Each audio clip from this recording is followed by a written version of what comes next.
So I feel like I haven't just like had a chat over here in a bit. I mean, nobody really cares, but I'm just gonna chat for anyone who potentially may. So Ellison is now 10 months old. She just got her top third tooth popped out. So she has her two bottom teeth, and this is her first top tooth, and it's a side tooth. So like she's our little vampire. Um, Ellison is getting tubes in her ear on Friday, not this Friday, next week Friday.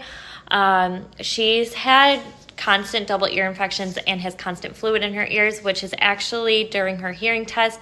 She couldn't hear the more muffled sounds. She had no responses to that.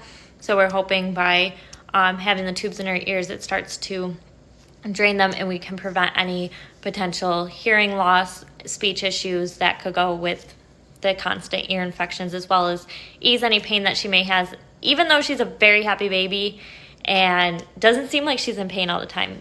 But we didn't even know she had the double ear infection the first time she got it. It's just she's always been pretty chill about it, but that was obviously an issue. Ellison also has struggled with really bad eczema, but we are on a prescription cream that so far has been doing really good. Her skin is so soft and smooth. And the only time we really had an issue lately was when we were on the cruise. She tore up her foot really bad, crawling around in the splash pad area. So after she did that the first day, she didn't go into any water after that because she tore it up pretty bad.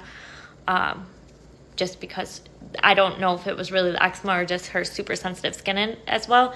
But during the vacation, her eczema on the back of her neck was pretty bad. And so that seems to be cleared up right now. Henley is just doing really good. She is a lefty, which I didn't know some things about lefties. Like there are special left-handed scissors, which completely makes sense now. She was struggling to cut things at school, and I was like, oh my gosh, like, why can't she do this? And like, we were figuring out at home, and I was like, she's using her left hand, and she kept pinching her fingers. So we got her some lefty scissors, and since then she's been doing really good and seen changes at school with that. So that was awesome. And other than that, Henley is just super talkative and just loves everything. She loves her sister so much. Like sometimes I make a joke. I'll be like, oh, should we throw your sister out? And she's like, no, mommy, don't you do that. Ellison stays here.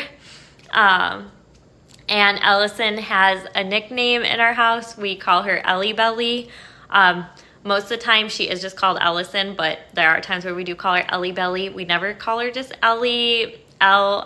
Nope, she's always Ellie Belly. Sometimes it's like Ellison Bellison, but yeah.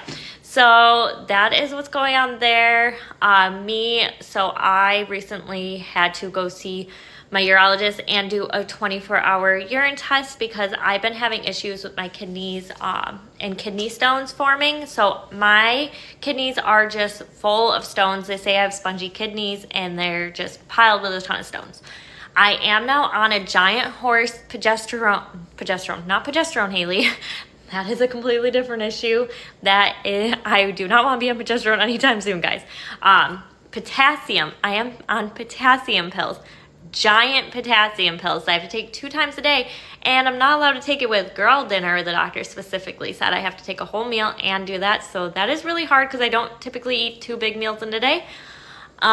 So I am on that, and the potassium cannot do anything to the current stones in my kidneys, but it can help it is supposed to help those current stones from getting any larger than they are and help new ones from forming.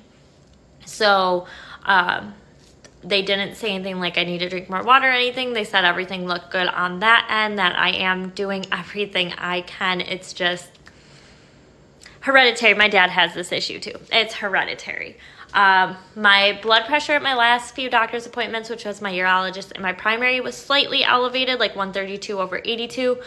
So I am back to just monitoring that and keeping a close eye because I did have the postpartum preeclampsia and hypertension issues for a few months, like 6 months after I had Ellison, and I've been off the pills since like September.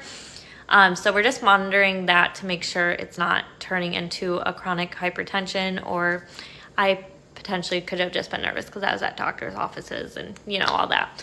So then I have to get blood work because I've been off of my thyroid medicine, which I was originally on trying to conceive Ellison with all of my recurrent loss. So I am completely off of my thyroid medicine for a few months. So we are doing follow-up blood work to see if I need to go back on that or if I can stay off of that. And that kind of is where life has been. Just, I mean, we have like constant doctor's appointments between all this, like my multitude of issues right now. I do have an eye doctor's appointment coming up because I need some new glasses. I have not seen an eye doctor in a while, and I still have like my eye issue from when Henley scratched it like almost 3 years ago now, and so hopefully we can get to the bottom of that because I want to wear contacts again. And yeah, so that is life, and if anybody was here this long, thank you. And I'm still around. I'm just focusing on my business and my family, so you'll see me here or there, but hope everyone has a great day.